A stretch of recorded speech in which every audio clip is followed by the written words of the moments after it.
Sir আসসালামু আলাইকুম। এই গাড়ি আনে রাখলাম এখানে বালট পয়েন্টে, বালট টালে।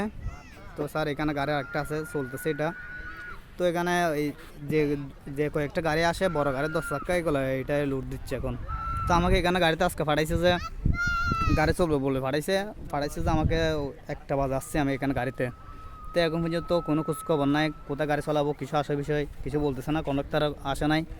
তো কন্ডাক্টরে আমি SMS করছিলাম একটা, এখনও রিপ্লাই দেয় নাই, মানে গাড়ি চলবে না কি চলবে না এটা নিয়ে। তো এটা হচ্ছে বালুর পয়েন্ট, এখানে গাড়ি ঢুকতেছে 10 চাক্কা।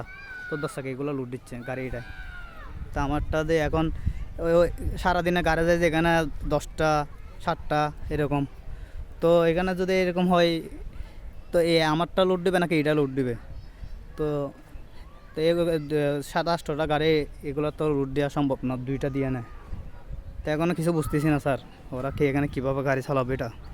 আর গাড়ি এখন যেটা আছে এখানে, এটা কোনো এখন যাচ্ছে না গাড়ি এখানে আছে।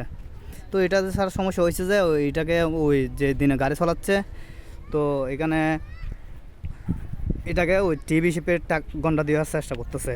তো এখন ওরা তো এরকম রাজি হচ্ছে না। এটা হচ্ছে চিটাঙের ওই ওই কী যে আমাদের এইদিকে ফোয়ারাডার ব্রিজ যেটা আছে, ডান পাশে গ্যারেজ যেটা আছে, এখানের গাড়ি কাটো।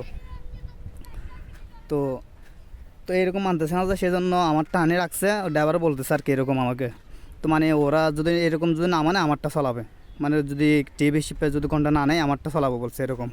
তো আমার থেকে স্যার এখানে কন্ডাক্টর একটু করে জিজ্ঞাসা করছিল, মানে রাত্রে হিট করলে দিনে বা এগুলো টিভি শিপে মানবে নাকি। আমি বলছিলাম তো আমার কোম্পানি এরকম তো কোনোদিন গাড়ি চলায় নাই, আর চলাবেও না এরকম, আমার মনে হচ্ছে না চলাবো যে এরকম, আমি এরকম বলে দিয়েছিলাম।